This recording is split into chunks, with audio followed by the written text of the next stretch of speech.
the 5 steps and 5 strategies that you must follow to crack the CET examination. The first one, A. Second is P. Third is P. Fourth, R. And fifth is M. App RM. App RM. What is App RM? A for analysis. A for analysis. We should do analysis of our syllabus first, because every year there is a change in the slide, change in the topics and subtopics in the syllabus. The first step, we must analyze deeply what are the topics that need to come in the examination. And then we should do analysis of the previous year questions. In the last 10 years, 15 years, which topics have been emphasized in the examination. And then list down all the important and prominent topics from where you got the maximum number of questions. Because remember one thing, 80% questions come from 20% syllabus and 20% question come from 80% syllabus. So we must know what is that 20% content which I need to focus in the next 2 years, right? To do deep analysis of the topics and subtopics that will come in the examination. Also do analysis of the previous year questions on which topics you must focus the most. It is A. And then P for planning. Now you need to plan. How should I prepare these topics thoroughly in the next 2 years? You must plan what should be your monthly schedule. You must plan how will you do revisions. You must plan what is your daily schedules and what all activities you must do to increase your memory, to increase your retention power, to increase your concentration powers, to increase your recall power. Like doing meditation in the morning, doing yoga, like these kind of activities along with your studies. And also how many hours should you study in a day and what should you study at what time. Like you can do revision before sleeping, after wake up is the best time, right? So accordingly you must plan in detail your day, weekly schedules and the monthly schedules, right? That's planning. P for practice.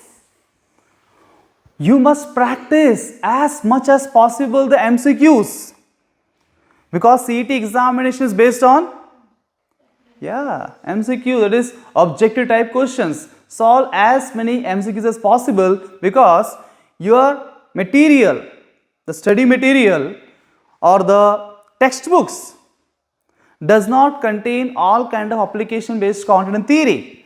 Theory covers only few aspects of the topic.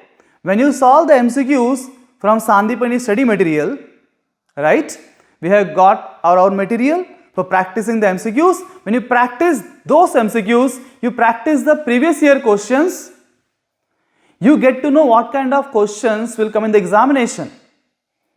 So practice is very, very important. And practice. Theory is not just sufficient, right? If somebody teaches you how to swim, you have heard everything. This is the way you should swim, this is the angle you should put up. Can you swim? No.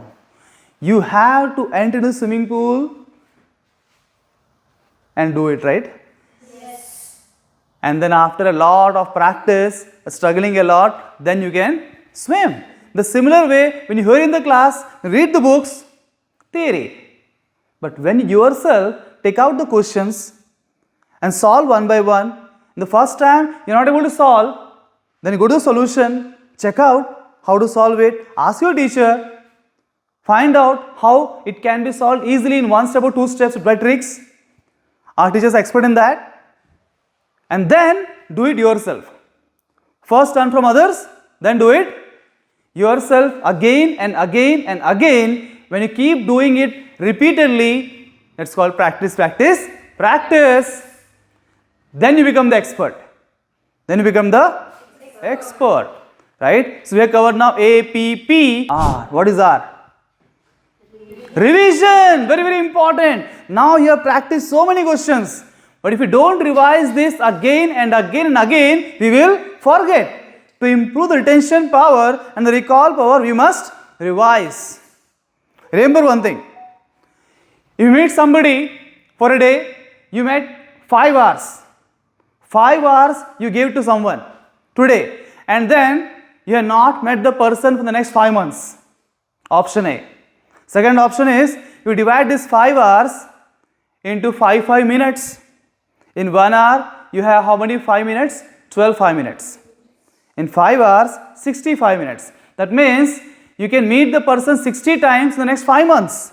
What is better? Meeting a person in a 2 or 3 days, 5 minutes for the 5 months regularly, consistently, or meeting at once 5 hours and then not meeting for the next 5 months, in which case you will build a better relationship. Right? When you meet consistently for 5 minutes. In a similar way, the subjects. When you go through the content, though may not be for so much of time, for less time, every day a fixed amount of time, half an hour, you go through the content, but do it regularly. Do it regularly. A frequent revisions will help you retain the content and recall in the examination, as compared to giving so much of time at once and then not at all taking it out for a long time. Right? It's very important. Revision must be very, very frequent. Last is M for mock test. Now I have practiced enough. I am revising also. Now I need to check out, am I ready for the examination? Of same 3 hours test, sit the same time as the examination time, same number of questions, sit down and give a test, as if you are giving the original CET examination, the similar mode. Then you come to know what kind of mistakes you are doing, what kind of errors you are doing, what kind of tension you are facing, whether you are having the sufficient speed in the question or not, what are missing out, what strategy is getting wrong, all these things analysis. Again begin with analysis. Once you give the test, analyze it. A for analysis. Then analyze yourself now. What kind of mistakes you are doing, and accordingly rectify those mistakes. And now by keep rectifying, again practicing, revising, you will become perfect. These are 5 steps you must follow to crack your CET examination. Let's revise once again. A for analysis. P for planning. P for practice. R for revision. And M for knowledge. Thank you very much.